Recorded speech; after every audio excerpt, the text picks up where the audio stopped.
Syamsul Iskandar, Hang Tuah Jaya untuk mengemukakan pertanyaan. Terima kasih, Balai Ketua.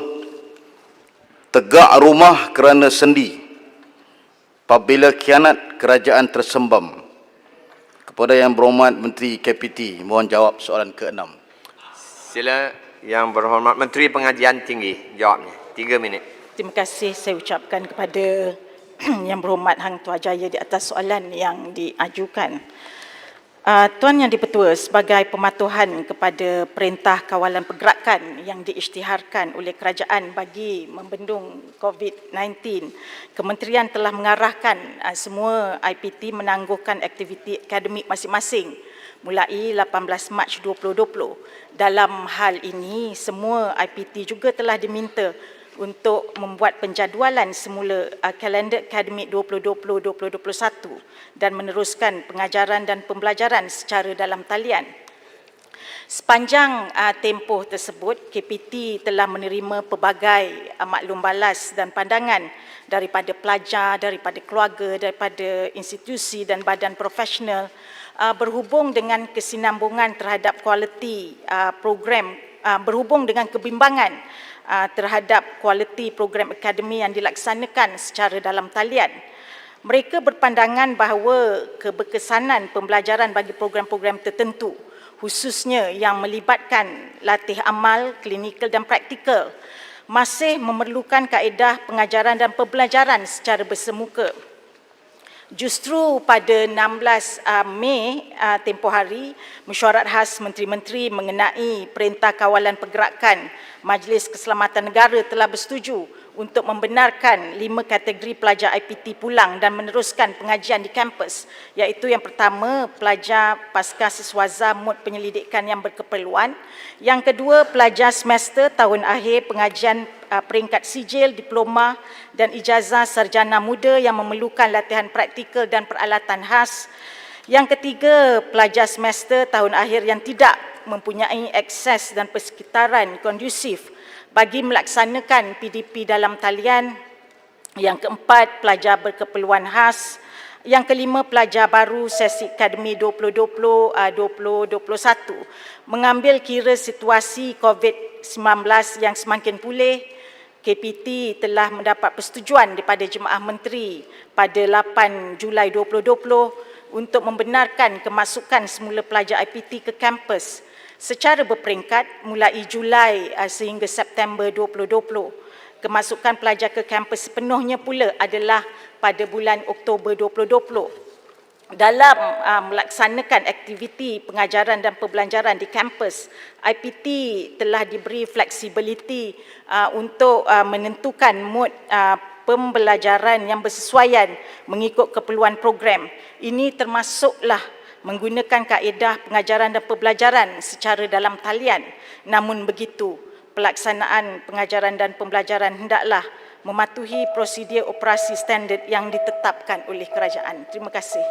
Sila soalan tambahan pertama, Hang Tuah Jaya. Terima kasih Yang Berhormat Menteri di atas jawapan.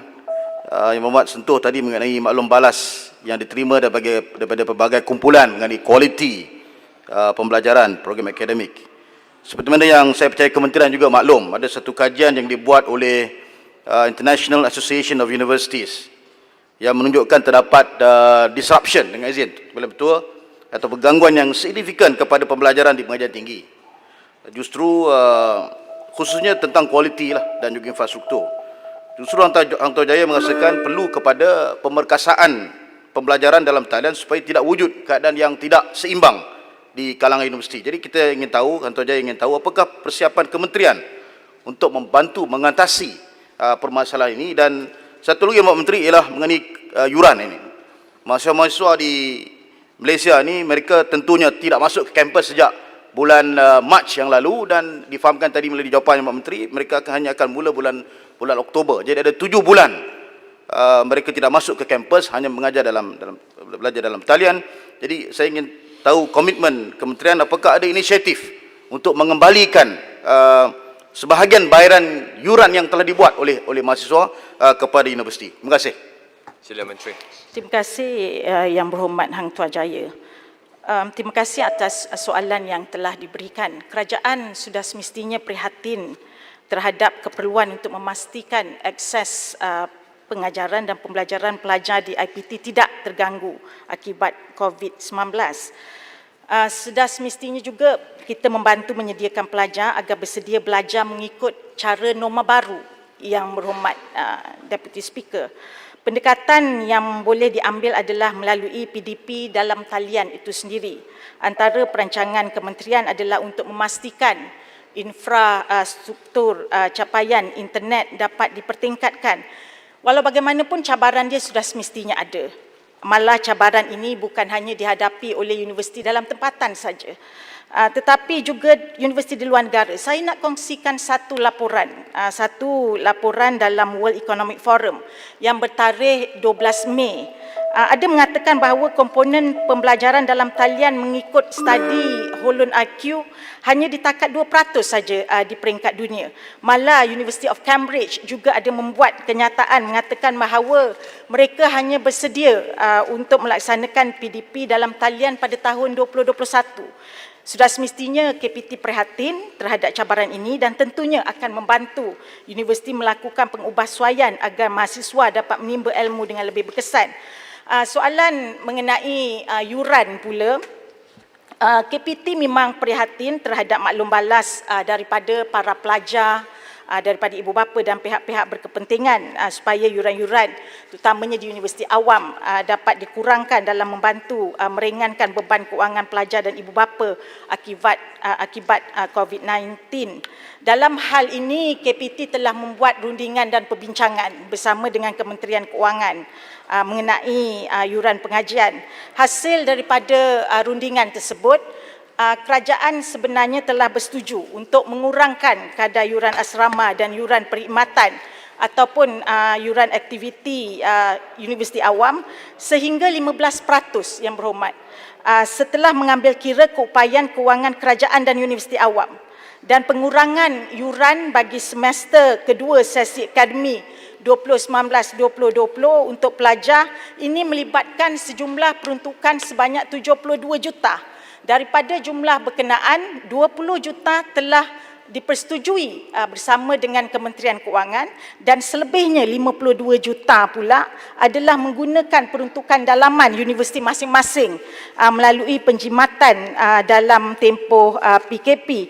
Dan insya-Allah seramai 523,318 pelajar universiti awam di seluruh negara dijangka akan mendapat manfaat daripada keputusan ini. Terima kasih. Terima kasih. Saya Speaker. benarkan Tuan soalan Dipertua. tambahan Kimanis, kedua Tuan Dipertua. daripada Kimanis. Ya. Speaker Batu sini. Terima kasih kepada Yang Berhormat Speaker. Ya Bapak Menteri, 2 minggu lepas saya menerima satu aduan daripada seorang pensyarah di UiTM Kota Kinabalu Sabah, di mana beliau terpaksa naik bumbung, naik atap rumah dia. Kerana apa? Hanya untuk mendapat signal internet. Dia terpaksa nak cek assignment mahasiswa dia nak buat online kuliah dengan mahasiswa dia. Jadi masalah begini sangat membimbangkan kita kalau tidak dapat diatasi oleh kerajaan. Soalan saya Bapak Menteri, apakah strategi kementerian untuk menambah baik capaian internet di IPT di Sabah dan Sarawak? Terima kasih. Sila Menteri, 1 minit. Terima kasih Yang Berhormat Kimanis. Sebenarnya kementerian memang telah mengenal pasti beberapa cabaran dalam melaksanakan PDP dalam talian ini. Antaranya adalah akses internet yang terbatas, liputan Wi-Fi yang terhad, lepas tu kos pelan data internet yang masih lagi tinggi dan pelajar sendiri tidak memiliki peralatan pembelajaran yang sesuai seperti telefon pintar dan juga komputer riba. Jadinya kerajaan telah menggariskan beberapa strategi bagi mengatasi cabaran-cabaran ini dan antara strategi yang telah dikenal pasti adalah pihak universiti sendiri telah diminta mengambil tindakan segera oleh KPT dengan menghantar bahan PDP melalui pos supaya pelajar tidak ketinggalan dalam mengikuti pengajian berikut, dan waktu yang sama juga kementerian masih lagi meneruskan rundingan bersama dengan pihak MCMC dalam mencari jalan penyelesaian masalah capaian internet pelajar di luar bandar, termasuk pelajar di Sabah dan Sarawak. Dan antara usaha yang dimaklumkan kepada kita oleh pihak MCMC adalah meningkatkan capaian internet di pusat internet desa. Terima kasih. Terima kasih Menteri. Saya Soalan berikan tambahan. satu lagi soalan tambahan. Soalan Ketiga, tambahan. Datuk Sila Speaker, Yang Berhormat soalan tambahan. Muar. Terima kasih Yang Berhormat. Saya rasa kebanyakan mahasiswa faham keperluan untuk memulangkan mereka ke universiti masing-masing. Tetapi kebanyakan daripada mereka bingung kenapa tarikh kemasukan ke universiti itu berubah-ubah. Pada peringkat awal, kenyataan yang dikeluarkan oleh kementerian adalah online distance learning sampai bulan 12. Dan kebanyakan mahasiswa dan kebanyakan mereka datang berkeluarga susah juga, terpaksa menamatkan kontrak sewa rumah mereka, dan bila mereka tamatkan awal, sewa deposit tidak dapat semula. Dan anak-anak mahasiswa daripada Sabah dan Sarawak telah pun membeli tiket pada peringkat awal dan belanjanya agak besar. Persoalannya kerana perubahan dasar dan tarikh yang dilakukan oleh kerajaan, adakah kerajaan akan mempertimbangkan untuk mengurangkan bebanan kos seperti sewa, kos penerbangan anak-anak muda daripada Sabah dan Sarawak untuk memastikan bahawa perubahan ini tetap dapat ditangani oleh kerajaan untuk meringankan beban mahasiswa di peringkat universiti. Terima kasih Yang Berhormat. Sila Yang Berhormat Menteri. Terima kasih Yang Berhormat Muar. Tarikh pembukaan universiti ini adalah berdasarkan keadaan situasi semasa COVID-19, di mana kita juga telah melihat keputusan kerajaan untuk membuka sektor ekonomi, juga termasuklah di IPT, termasuklah juga di IPTS dan segalanya. Dari segi keperluan untuk membantu pelajar-pelajar ini juga ada juga perbincangan di pihak kementerian bersama dengan syarikat penerbangan supaya boleh diaturkan agar kos penerbangan itu dapat dibuat secara special untuk pelajar-pelajar. Sekian, terima kasih. Betul. Cadangan, bukan soalan. Cadangan saja.